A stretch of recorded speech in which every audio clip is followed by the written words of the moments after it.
Hello, how are you?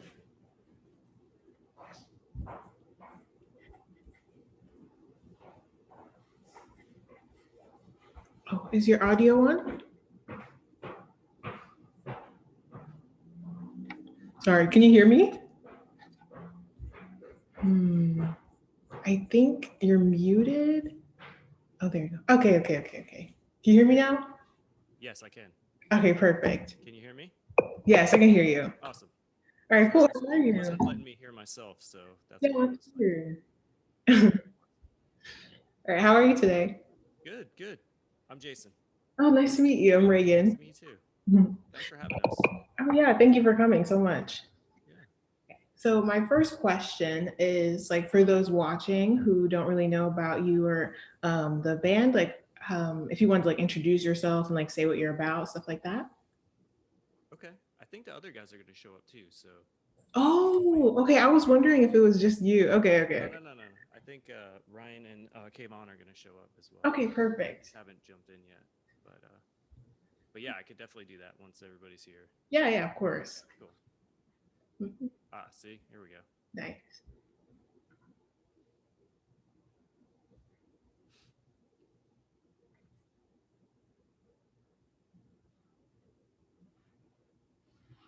He's the technical guy too. There we go.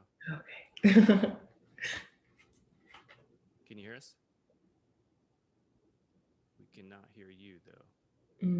Me? Okay. Oh, Ryan, I can't hear Ryan. Yeah, I can't hear him either.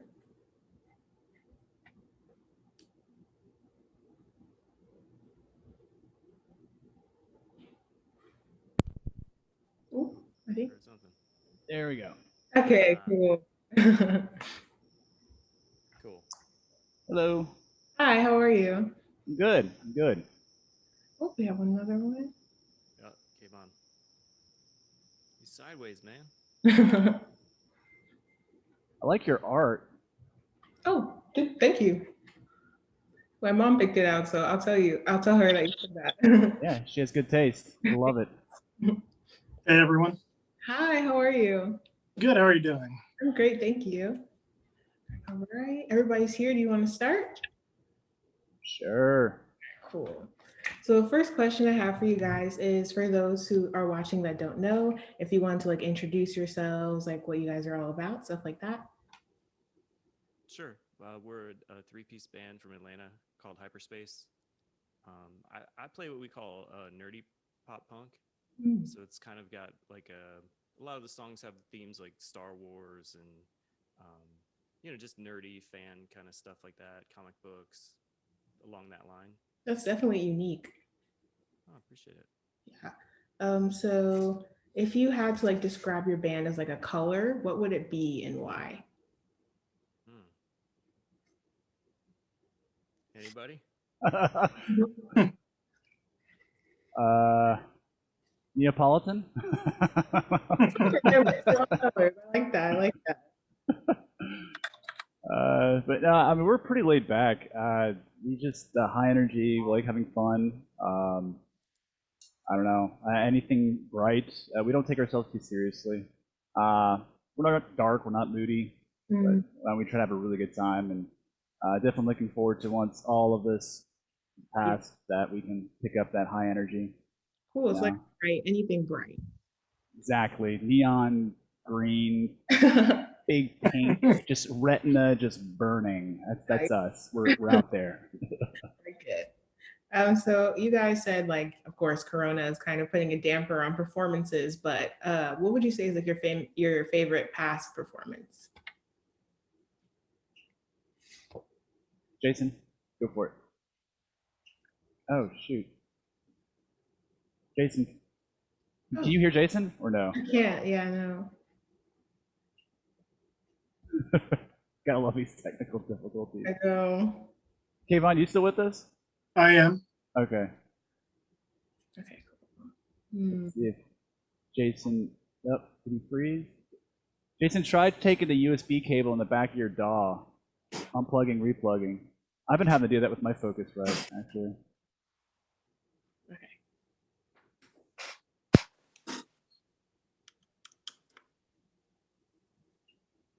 How about that? Perfect. There you go. Hey. Yay. Okay, cool. Okay, so the question was you're like, oh, again. Oh, we can't hear you again. Or can you hear him? No, I can't hear. That's weird. Poor Jake.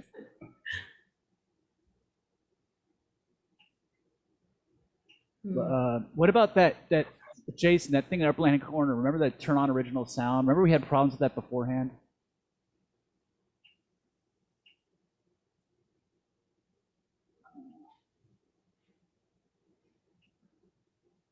Yeah, no bueno, dude.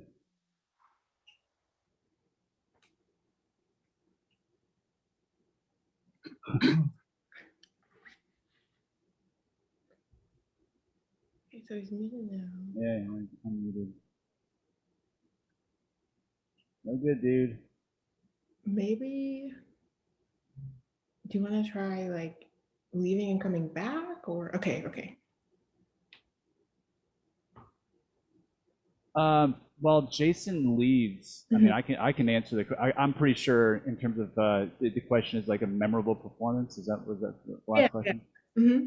Yeah, Jason's probably has to say we probably go hand in hand since being in the band. It was definitely Dragon Con. Yeah, that was a really peak for us in the band. It was you know, we're hoping that once things normalize, they'll reconsider us and we can play again. But it was surreal. The stage, it was just huge when they were playing the stage. We're used to playing like little corners, you know. You got maybe like 5 to 6 feet to run around, maybe, you know. And I'm cramped up, but that was just surreal. The crowd was great. I mean, we sold more swag and T-shirts and albums than the last probably 2-3 years. So that was a really good experience.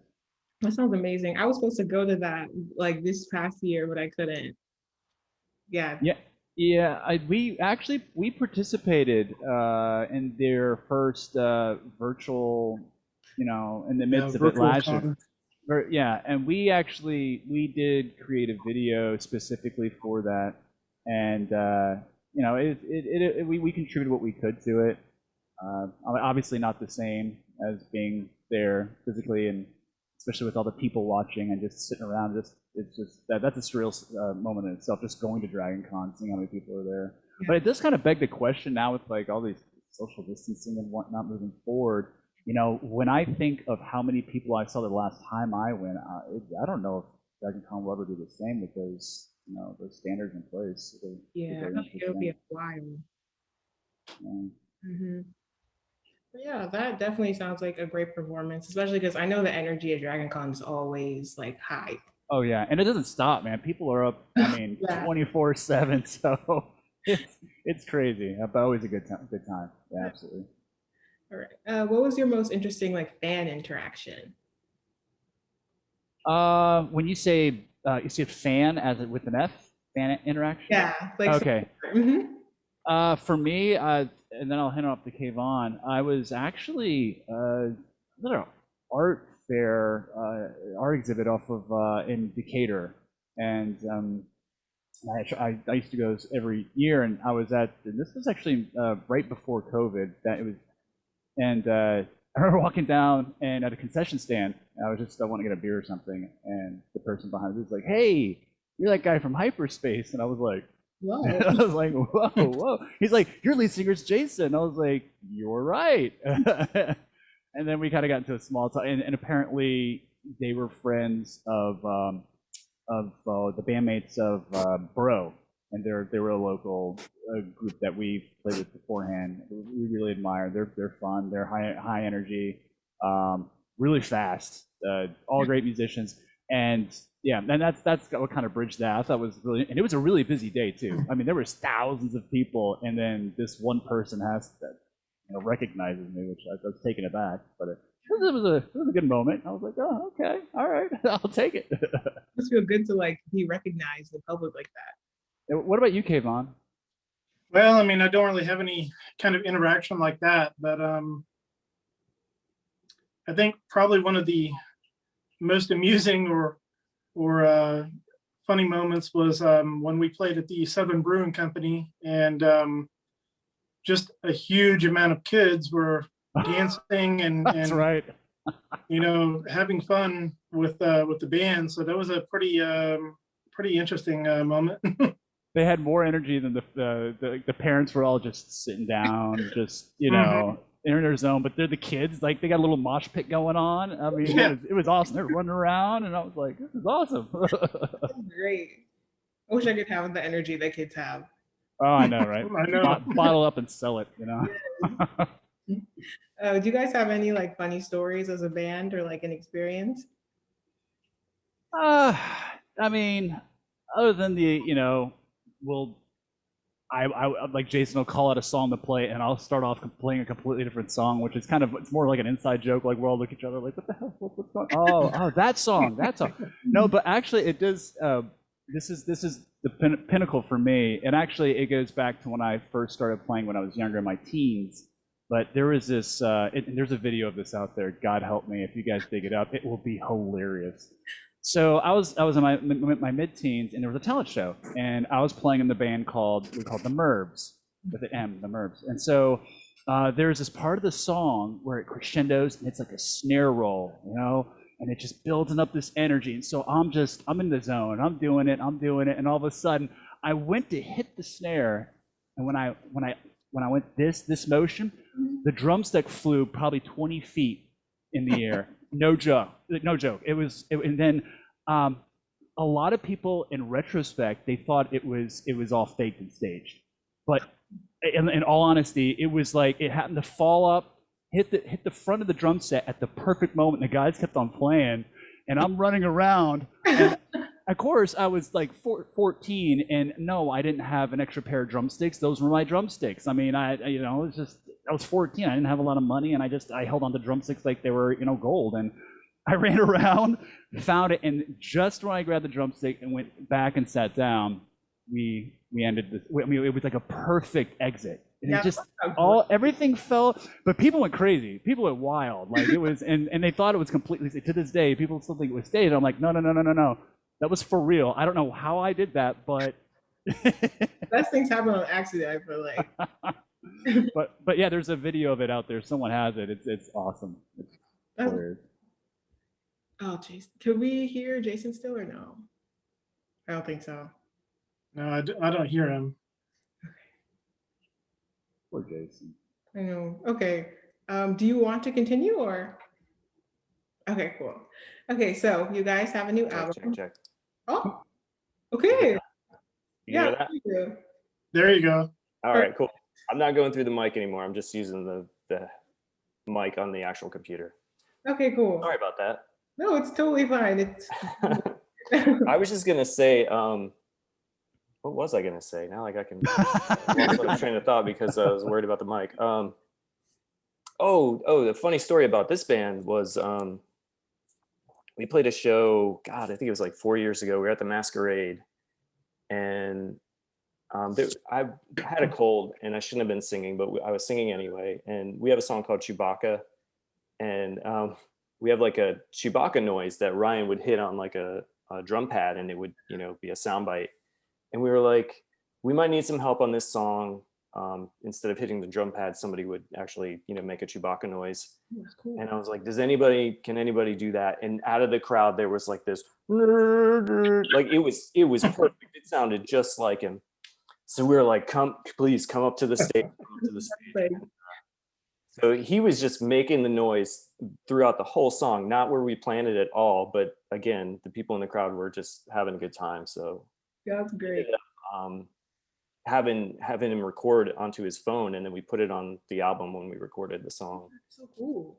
So, but yeah, that was pretty funny because it was, does anybody know how to do this? And then it just, this perfect noise came.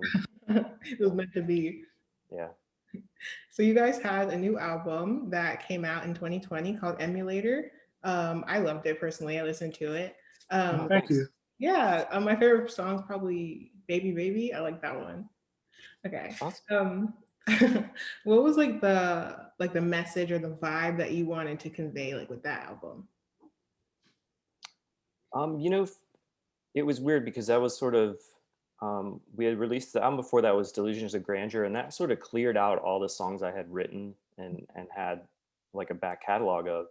So when it came time to do this, you know, we were sort of writing new songs completely, and our previous bass player Todd, he'd become too busy Mhm. with work, and so a lot of the sessions were just Ryan and I practicing and just coming up with music, and Baby Baby was birthed out of that as well.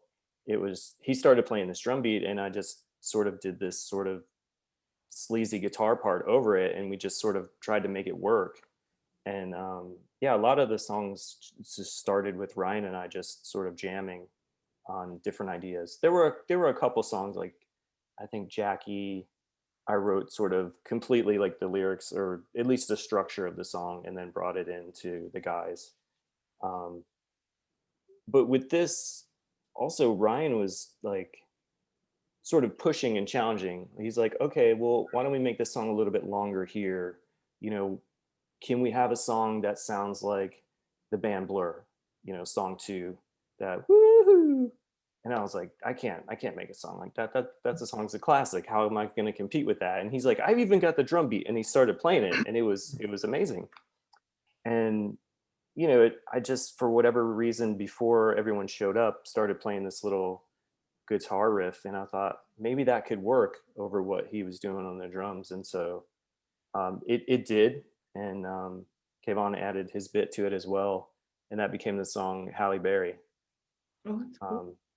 So a lot of it was just, you know, us sort of writing collectively, and then after Kayvon had joined, you know, he brought in the song Do or Do Not pretty much completely, but I wasn't able to sort of play it exactly how he had written it, so I had to like try to play it the way that I could, and we sort of took it apart and put it back together. But I think it turned out pretty well. Yeah, definitely. It's like a modge podge of like creativity, kind of. Mhm. Sorry. Yeah, definitely. I mean, we all have Exactly. similar influences, but everybody has a, you know, they maybe like, oh, I like this drum beat, or I like that bass line, or like we all have different influences that sort of mix together. Yeah, and that's actually kind of the backbone of how we named the album, Emulator, because we're emulating, like Jason said, Blur. You know, and there's a lot of bands that we emulated. We try to sound like, and then on top of that, we threw in the video game. Like, you know, when I was growing up, I had a Neo Geo emulator, and we tied in the whole video game concept to it as well. So it had, you know, it's like a dual meaning. Yeah. It's Oh, like nice. Oh, okay. That's what that is. Okay, okay, okay. yeah, and then the inside, like each song, it's like a different video game, like 8-bit video game art. Ooh, I love Mario. And Jason did all of that artwork. Yeah, Oh, yeah. Phenomenal artist. wow, you're talented. That's really Thanks. cool. No problem. Do you guys have like a favorite song off of that album? It's hard for me because I like them all, you know. I write a lot of the songs, so again, it's hard for me to pick a favorite song. I'd much rather hear what Ryan and Kayvon have to say about that. Yeah, I mean that this album is definitely it elevated us, elevated me. I love playing each of those songs. I mean, if I had like the favorites, you know, Do or Do Not, Baroness, and then of course Jackie has a more poppy sound to it. But you know, I'm high energy. I got a lot of influences that are like pop punk, like, you know, Double Time, No Effects, and Wagwagon, and so Do or Do Not really brings out those old influences as well. You guys have like a lot of different influences. What would you say that like each of you like his main influences? Ooh, what about you? You take this, Kayvon. What's yours? Oh, honestly, it's changed over the years a lot. Yeah. When I first you know, started in music, my biggest influence was probably Cliff Burton of Metallica, and possibly Geezer Butler from Black Sabbath. But the more discovered music, like Matt Freeman from Rancid and Operation Ivy was a huge one for me. As far as the bass goes, Greg from Black Flag was a big one for me on guitar. I mean, the list honestly goes on and on. It's impossible for me to really pinpoint one versus the other, but those are probably my, the roots of where, I kind of started from. So That's cool. I like I multiple. think the common thread is just punk rock or alternative rock in general. I mean, we've all listened to Nirvana and Weezer and, Green Day, Sex Pistols, all that stuff. I mean, we all like that sort of style in general. So that's the common ground. I definitely think y'all took that and like made it your own, because like it still sounds unique to me after even hearing like those kind of things. Oh, well, thanks. Thank you. No problem. So you guys are obviously a band, so there's 3 of you. So you talked a little bit about your creative process before, but is it difficult to like navigate through like different opinions when it comes to like putting songs together? I would say with this incarnation, no, because I think we're all trying to make the songs better. It's not about, ooh, it's my song, don't wreck it or anything like that. And especially Kayvon, I mean, when we sort of took apart Do or Do Not, I was really apprehensive because I was like, I think this could be better as a chorus. It would be a little more impactful. And, I was nervous about that, but no, he's super laid back and like, yeah, cool. If it makes the song better, let's do it. And we always try, at least if someone says, hey, why don't we try this idea? We always try it, even if one of us maybe thinks it's never going to work. We're at least going to try and experiment with it. Yeah. I mean, it's fair to say that we definitely have conversations about things that we like and don't like about. But, to what Jason mentions, we are open to trying different things and seeing what comes out of it. So Open-mindedness is definitely important when you're like in a group. Absolutely. Yeah, there's definitely no prima donnas in this group. That's one of the great things about why I've stuck with the band as long as I have. I've been in so many bands, and just prima donnas, just self-absorbed, egocentric personalities. I mean, we've all encountered them. It's just when I started playing with Jason, it was like there were some songs, like for instance, like New Wave Girl. Like I think we wrote that in like a couple of hours. It was just you get a riff going on, and then I just play to it, and then we just collaborate. And sometimes it just amazes me how quick we can formulate something. And then there are some songs that they take many, many iterations in time, which can be frustrating overall. But that's not everything can be easy and cohesive. But that's why I've stuck with the band as long as I have, is because our personalities, our rapport with one another. It's very low key. We respect each other's opinion. We don't push. We really accept everyone's opinion as we go forward to it. Yeah, that sounds perfect. So you guys have been doing this for a few years now. What would you say is like the biggest L that you've taken, or like the worst thing that's happened to you guys as a band? The worst thing that's happened to us as a band. That you've like learned from, I guess. I'd probably say COVID. Yeah, all right. Yeah. I'm forgetting about that. Yeah, it's well, not to take away the mic from Jason, but I can tell you honestly, as a drummer, having that energy, being the backbone, being the click track per se, the glue that keeps everything going. When we just decided collectively as a band, hey, we're not going to practice in person. I mean, that was almost, 14 months ago, Jason? I mean, it's been over a year, correct? Been a while. Yeah. So we made that decision collectively. We haven't been back to the practice space, played together in person in well over a year. And me personally, as a drummer, it was very difficult. Jason and Kayvon could probably attest to that. I had some testy moments where I got really frustrated because just having like Jason and Kayvon in a room, that does something. There's that kinetic energy that you just get just by having that person nearby, and I had to adapt. And that took some time, begrudgingly. But with that being said, once we found an outlet and we found some software, we took some time, we got our digital audio workstations, the Focusrites, so we got some good hardware, and then the key piece was actually an app for us to where we could play remotely and then it feel pseudo normal. And we were successful in using an app called Jamkazam.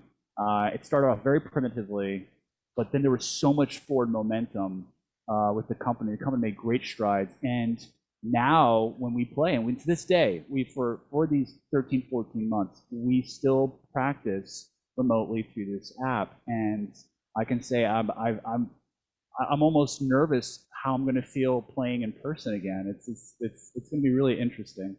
I mean, I very much look forward to it, but it's been a tough adaptation for me as a drummer. Definitely. It's surprising that an app could sync the audio so well. Yes. Yeah. Yes. Yeah, it does really well. And anyone who's watching this, I implore them to actually give it a try. They got different types. They have like a silver, a bronze, a gold plan, whatever. And they all have their perks. But it was, when it used to be free, and then obviously the company was like, we're seeing too many users. This can't be free. But it's a small investment. We pay a couple bucks a month. It's well worth it, and it does just that. It's the timing it keeps everything in sync. You don't have to worry about the lag from the internet impairing your ability to play in time. That's crazy. I'm sure like when you guys get back together, the energy is gonna be even better because it's been so long. Oh, it's been bottled up. So hopefully that happens soon. Yes. So let's lighten the mood. What's your like biggest achievement you would say as a band?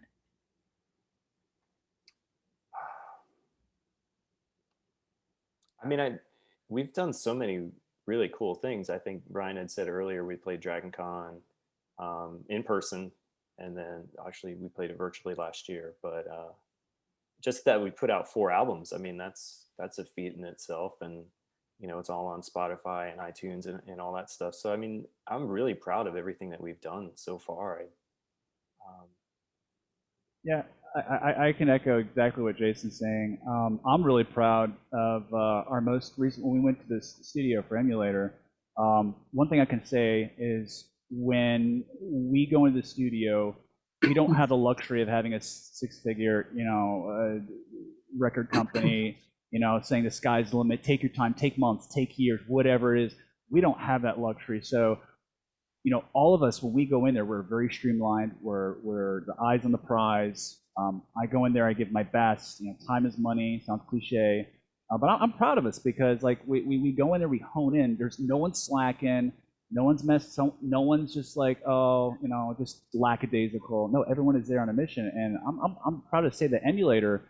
I mean, in terms of recording sessions, if you were to glue everything, it was a couple of days. But I mean, it was rough because some of those days we'd be doing 12, 13, 14 hours.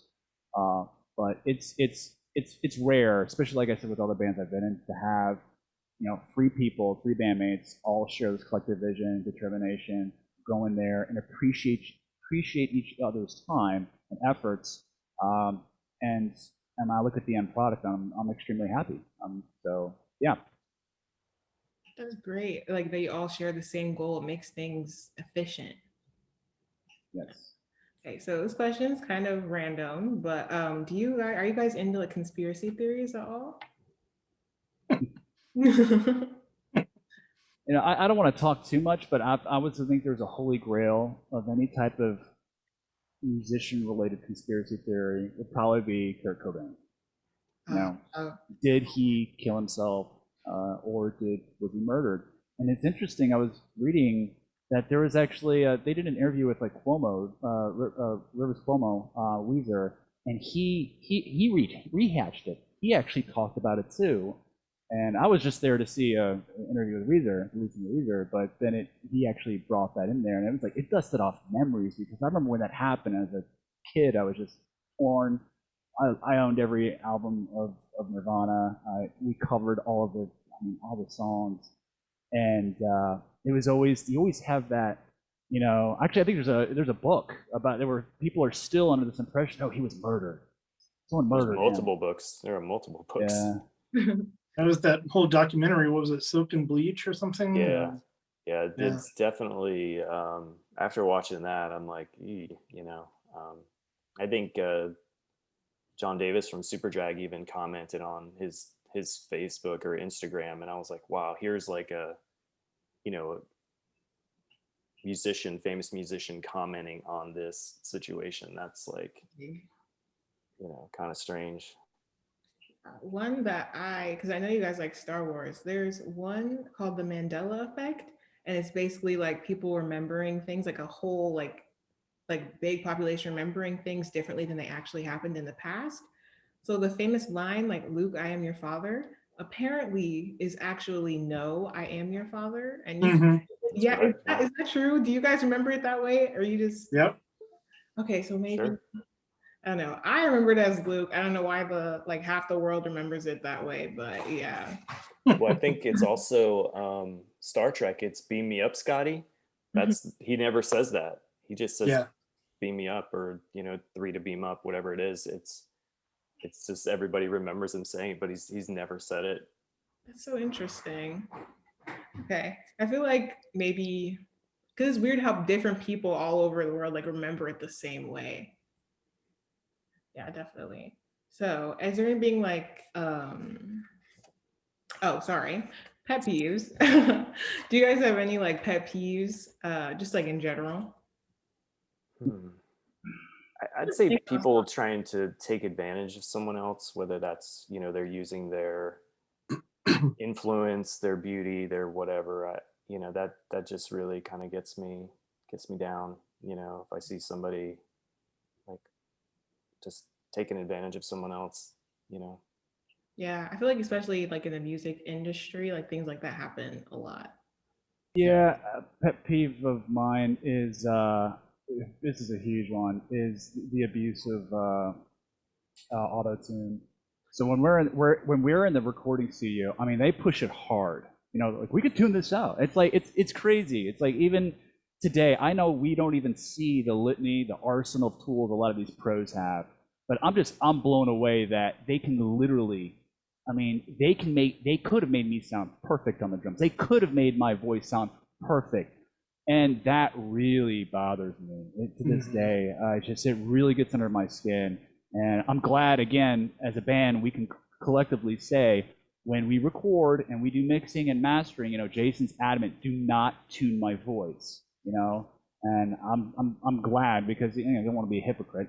But even like like I was just watching a Goldfinger video that John Feldman, they did because they're all cooped up and they release these videos in each of their respective area. Anyway, so it was obvious that they auto-tuned the hell out of his voice, and it just irked me. It still irks me to this day when I hear it. Yeah, it takes like the authenticity out of it a little bit. Yeah. I think that's why so many of the classic recordings sound wonderful, because they had no choice but to be perfect and give their very best performance. And that goes for the recording, you know, engineers and everything too. I think, you know, people that really know their craft, I think that makes a huge difference. Yeah, it holds you to like a different standard. Yeah, absolutely. All right. Do you guys have like any like what's your future plans or like ultimate dream like for the band? I'll split it in half. Our future plans right now, we're working on a releasing an actual like vinyl record. We're gonna take a couple songs from each album and then, you know, put them out, kind of like a retrospective. It's not really greatest hits because we don't, you know, we're not like that, um, but it's gonna. That's also kind of works into the ultimate dream, you know, just having songs that I wrote or played on an actual vinyl record is something I've always wanted to do with this band. And, you know, hopefully by the end of the year we'll be able to release a 12-inch, you know, on vinyl, um, of, you know, stuff that we had written and played on and all that. And But it's gonna have a new dimension in sound as well, because it will be remixed. It's not just, you know, throwing the same recordings out there. So it'll sound better.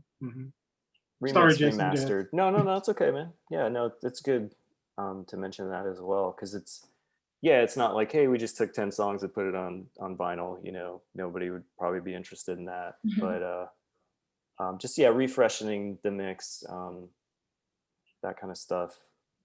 But ultimate dream, I'd say, is if our band could open for a band that I really like if Super Drag got back together, I'd want to open for them. Or even a band that's still together, Nerf Herder, they're like a major influence for me, and I think a lot of the guys too. If we were to, be the opening act for one of their concerts, that would be amazing for me. Yeah, that does sound amazing. And hopefully one day somebody can open for y'all. Do you guys have any advice for like any new and upcoming artists? Oh, yeah. I had to learn this really young, because I was like really hard on myself. I'm a self-taught drummer. I do it because I have the passion. I love playing music. I have tons of various genres I listen to. But I'll never forget, I was playing in Nashville and I was all hyped up, and we played our opening set, and then this band came in and they just killed it. They were absolutely amazing, like just amazing, just singers, musicians. The drummer was out of this world, and I felt just so marginalized, and I was so hard on myself, and I was just like, you suck, like you suck. And then I think I had to take a step back, because I got kind of really just, I wouldn't say depressed, but it was just like, man, I've been playing for 6-7 years, and here I think I'm getting better, and then you open up for someone like that, But the best thing I could tell you is that don't set expectations too high. Be in it for the right reason. Do it because you truly love playing music. I've never, ever counted playing music as being a primary career. Obviously, you're going to have your savants out there. People, I mean, we watch them on YouTube. These kids just coming out of the woodwork, and what took me 20 plus years to learn, you got like an 8-year-old who blows me away. Though obviously it's a very small percentage of people who are just savants, and musician is going to be their life, and that'll be their livelihood. Great, but for the vast majority of us, I'd say if you're young, don't marginalize, don't waste your time. One of the biggest regrets I have is, I was self-taught, but I had, I like to hang out with my friends, like to play video games. And then if I could go back, I was like, man, maybe I should have taken drum lessons a bit more seriously. Maybe I should have actually done that, because that's when you have the most time. So in retrospect, I wish I would have taken drumming a little bit more serious, challenged myself. And then also, always have a plan B. I had a time in my life where I had to make a decision of going to college or touring with the band that I grew up with, and my parents were very supportive, but they're like, look, okay, let's just say the band breaks up. I was like, what are you going to fall back onto, And it's like, I had to be practical. But of course, you have, again, back to one of our albums, Delusions of Grandeur. I mean, you're young, you're impressionable, the world is your oyster, and of course you think of only positive things. The band will never break up. We all get together just fine. But no, and so always have a plan B. So I went to school, and then here I am. I have a successful career, but I can still focus on music, and I get the best of both worlds. Yeah, perfect. I definitely think that's good advice for anyone, especially when you're young. You think like the music dream is going to work out, but it's definitely good to at least have an idea of a plan B so you're not like stuck and then you end up not liking what you wanted to do. Before I ask like the last question, is there anything else that you guys wanted to say or like get out during the interview for anybody who's watching?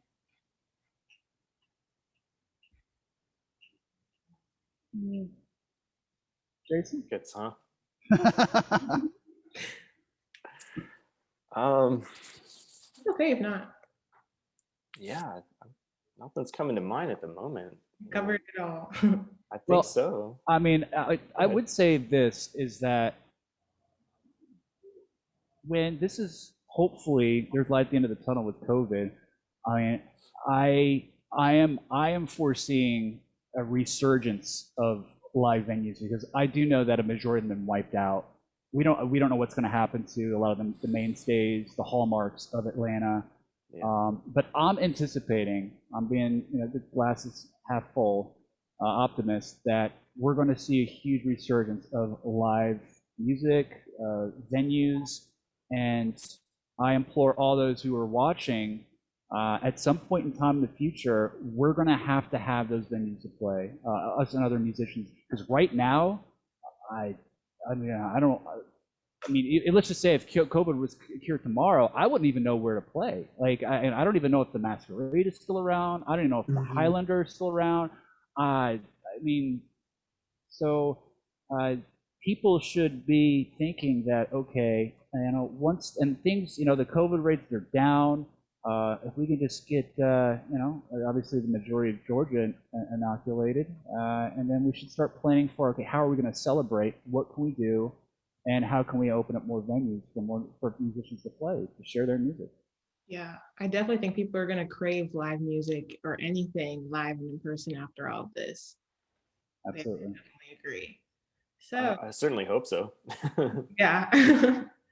So do you guys have any new music in the future that you would be coming out with soon? We definitely have a few songs that we've already begun. I would say we probably at least have 3 that are fairly pretty much ready to go. Yeah. Okay. So we'll be looking out for like a new album or new music sometime soon. I would hope. Yeah, what we're trying to do is we're working on this final record. It's going to take us months just because of the whole logistics, mixing, mastering, the press process, and then just soliciting that. But we're hoping by the time this process over these next couple of months is over with the vinyl project, then we'll have enough new material, maybe last quarter of this year, who knows, that where we can go back in. And yes, just like Kayvon said, we have 3 that are ready to go. We're working on another 2. So that's half an album right there. So, and the way we're doing it right now, at our current rate, there's just no doubt that we'll probably have something new to share right after the vinyl is released. Wow, nice. So back to back, that'll be great. Hopefully by it's amazing too that they were actually able to write new music and we haven't been in the same room together. Exactly. Like when we use Jam Kazam, we don't see each other at all. To keep the speed faster, we just have the audio going.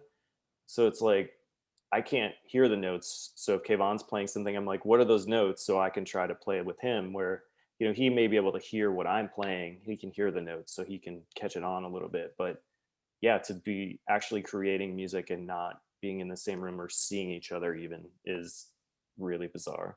Yeah, that's insane. But you work together so well. So apart now, I feel like when you get back together, it's just gonna be like clicking really fast. I hope so. We'll definitely have it'll be a learning experience because I'll be like, oh well, on Jam Kazam I could play a little more laid back because of the latency coming to me, but maybe I'll have to speed it up a little bit. Yeah, definitely be an adjustment, but a good one. Yeah. All right. Well, that's all the questions I have for you guys today. It was really nice to meet all of you. Thank you so much for coming. Yeah, likewise. Yeah, thank you so much for having us. No problem at all. All right. I will let you guys know like what happens like when the video gets sent, when it gets posted, all of that. But bye. See you guys maybe another time. All right, great. Thank you. Sounds good. Thanks so much. Thank you. Mhm.